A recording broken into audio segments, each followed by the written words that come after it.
অনির্দিষ্টকালের কারফিউ শুরু হয়েছে এ নিয়ে আরো জানাতে রাজধানীর তেজগাঁও এলাকা থেকে যোগ দিচ্ছেন সহকর্মী আব্দুল্লাল রাফি। রাফি, কারফিউ শুরু হয়ে গেল, সেক্ষেত্রে রাস্তায় মানুষের চলাচল এবং যানবাহন দেখতে পাচ্ছেন কিনা?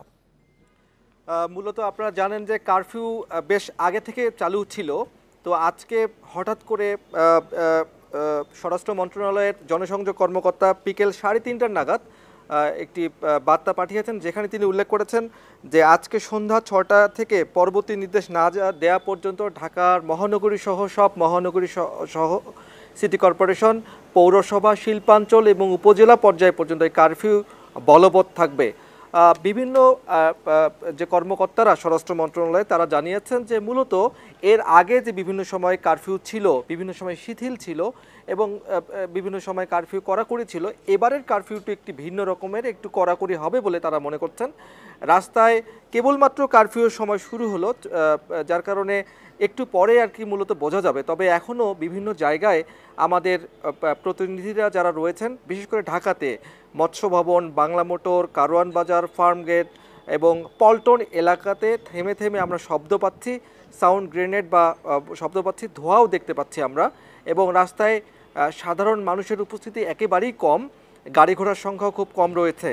এই যেহেতু কারফিউর সময় কেবলই শুরু হলো সন্ধ্যা 6টায়, এর কিছুক্ষণ পর আমরা আসলে জানতে পারবো যে এই কারফিউটি এর আগের যে কারফিউগুলো ছিল বিগত সময়ের, সেই সময়ের কারফিউ আর এই আজকের কারফিউয়ের মধ্যে কি পার্থক্য লক্ষ্য করা যায়। রাফি, সেক্ষেত্রে যেটি বলছিলেন যে পার্থক্য কি ধরনের লক্ষ্য করা যাচ্ছে, এটি আরো পর্যবেক্ষণের পরে জানাতে পারবেন। সেক্ষেত্রে আসলে আইন শৃঙ্খলা বাহিনীর প্রস্তুতি কতটুকু রয়েছে, বাহিনীর সদস্যদের কি অনেক বেশি তৎপরতা বাড়ানো হয়েছে কিনা বা এ ধরনের কোনো তথ্য আছে কিনা?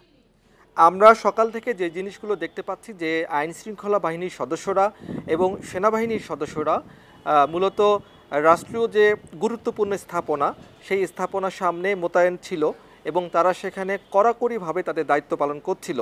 এবং যেহেতু আমরা সকাল থেকে বিচ্ছিন্নভাবে ঢাকা শহরের প্রায় সব জায়গাগুলোতে সংঘর্ষের খবর পাচ্ছি, বিভিন্ন জায়গায় বিশেষ করে শাহবাগের বিএসএমইউ কার্যালয় থেকে শুরু করে বাংলা মোটর, ফার্মগেট, কারওয়ান বাজার, এই জায়গাগুলোতে বেশি আমরা সংঘর্ষের খবর পাচ্ছি, সায়েন্স ল্যাবরেটরিতে সংঘর্ষের খবর পাচ্ছি। সেই জায়গাগুলোতে পুলিশ অবস্থান নিয়েছে এবং আমরা দুপুরের পর যে মবটি ছিল শাহবাগ এই এলাকাটিতে, সেই মবটি চলে গেছে বাংলা মোটর, ফার্মগেট এই এলাকাটি, কারওয়ান বাজারে, এবং সেখানে থেমে থেমে পুলিশের সাথে ধাওয়া পাল্টা ধাওয়া, দফায় দফায় সংঘর্ষ চলছে। এই জায়গাগুলোতে কিন্তু যারা এই দুর্বৃত্তরা ভাঙচুর করেছিল বা আন্দোলনকারী যারা ছিল তাদের সাথে পুলিশের দফায় দফায় সংঘর্ষ চলছে। তো কারফিউ সময় 6টার দিকে শুরু হওয়ার পর কি অবস্থা হয় সেটির জন্য আসলে পর্যবেক্ষণ করতে হবে। এবং আমরা যেহেতু দেখেছি সবাই যে এর আগের কারফিউগুলোতে কিন্তু আমরা তেমন কোনো কড়াকড়ি দেখিনি আইন শৃঙ্খলা বাহিনীর সদস্যদের, তারা সতর্কভাবে অবস্থান করছিল।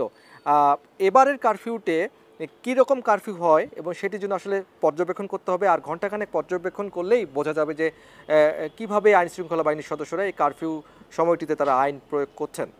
রাফি, কারফিউ জারির সাথে সাথে কিন্তু একটি সাধারণ ছুটিও ঘোষণা করা হয়েছে আগামী 3 দিন। এর আগেও কিন্তু আমরা সাধারণ ছুটি দেখেছি। আসলে সেক্ষেত্রে সাধারণ ছুটি চলাকালীন সময়ে জনসাধারণের নিরাপত্তার তাগিদে আইন শৃঙ্খলা পরিস্থিতির বাড়তি কী ধরনের প্রস্তুতি রয়েছে সেটি সম্পর্কে কিছু জানতে পেরেছেন কিনা? আপনারা জানেন যে আইন শৃঙ্খলা বাহিনীর সদস্যরা এরই মধ্যে কিন্তু প্রত্যেকটি রাজধানীর প্রত্যেকটি জায়গায় তারা অবস্থান করছেন, সকাল থেকে অবস্থান করছেন। সকাল থেকে তারা মাঠে রয়েছেন, রাস্তায় রয়েছেন, গুরুত্বপূর্ণ স্থাপনাগুলোতে নিরাপত্তার জন্য রয়েছেন এবং যে দূতাবাসগুলো রয়েছে সেখানেও নিরাপত্তার জন্য রয়েছেন। আইন শৃঙ্খলা বাহিনীর সদস্যরা রাস্তায় রয়েছেন। এখন দেখবার বিষয় হচ্ছে যে যেটি আমরা দেখতে চাই সেটি হচ্ছে যে কারফিউ সময় চালু হওয়ার পর যে সময়টি কারফিউ বলবৎ রয়েছে, সেই সময়টি কারফিউয়ের যে নীতিমালা রয়েছে, গণজমায়েত হওয়া, একসাথে মিছিল করা, খুব জরুরি প্রয়োজন ছাড়া রোগী এবং গণমাধ্যম এবং অ্যাম্বুলেন্স পরিবহন এবং আইন শৃঙ্খলার নিয়োজিত সদস্যরা বাদে কারোরই কিন্তু জনসমাগম করার কোনো রকমের নিয়ম নেই।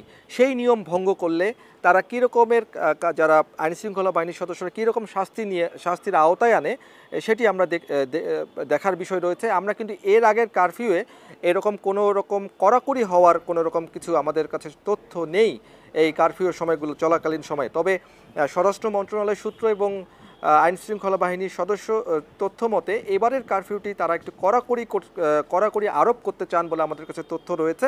এখন দেখবার বিষয় হচ্ছে যে এই আজকে থেকে যথাযথ কঠোরতা মেনেই আসলে এই কারফিউটি এবারে পরিচালিত হবে। আব্দুল্লাহ রাফি, আপনাকে ধন্যবাদ জানাচ্ছি আমাদের সাথে যোগ দিয়ে বিস্তারিত জানানোর।